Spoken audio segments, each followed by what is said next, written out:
Herkese merhabalar. Elif'in mutfağına hoş geldiniz. Bugün sizlere çok pratik, hafif bir sütlü tatlı, supangleli yalancı tavuk göğsü tarifimi paylaşmak istiyorum.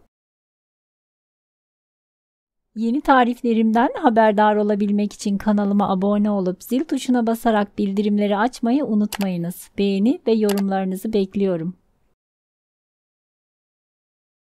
Tenceremizin içerisinde 125 gram margarin veya tereyağını eritelim.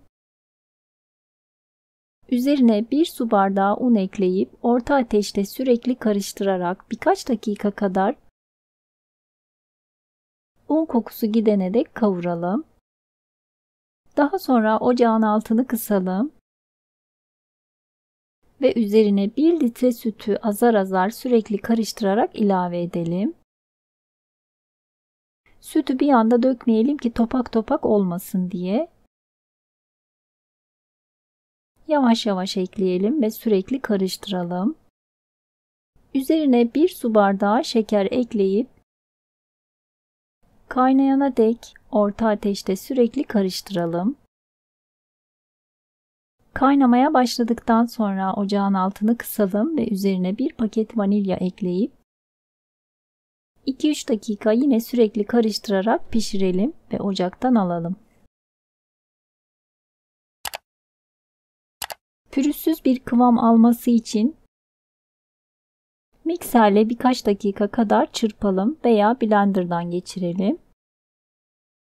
Daha sonra dilerseniz borcama, dilerseniz kaselerin içerisine eşit miktarda bölüştürelim. Ve daha sonra soğumaya bırakalım. Supangle için ayrı bir tencerenin içerisine yarım kilo yani 2,5 su bardağı sütü alalım. Üzerine 1 adet yumurta sarısı, 3 yemek kaşığı toz şeker, 1,5 yemek kaşığı kakao ve 2 yemek kaşığı un ekleyelim. Fazla tepeleme olmasın unumuz. Çırpıcı ile iyice karıştıralım. Ve daha sonra ocağa alalım. Orta ateşte kaynayana dek sürekli karıştıralım. Kaynamaya başladıktan sonra ocağımızı kısalım. Ve üzerine 40 gram çikolata ekleyelim. Eriyene dek sürekli karıştıralım.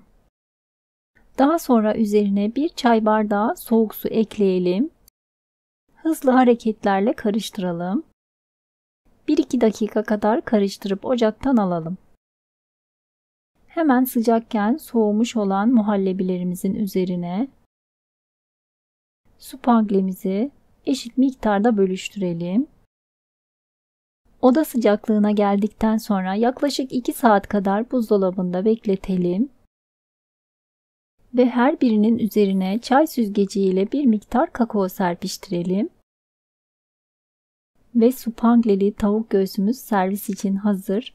Çok pratik ve çok lezzetli. Mutlaka denemenizi tavsiye ediyorum.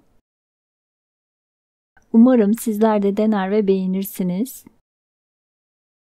Kanalıma abone değilseniz yeni tariflerimden haberdar olabilmek için abone olup zil tuşuna basarak bildirimleri açmayı unutmayınız. Beğeni ve yorumlarınızı bekliyorum. Videomu izlediğiniz için teşekkürler.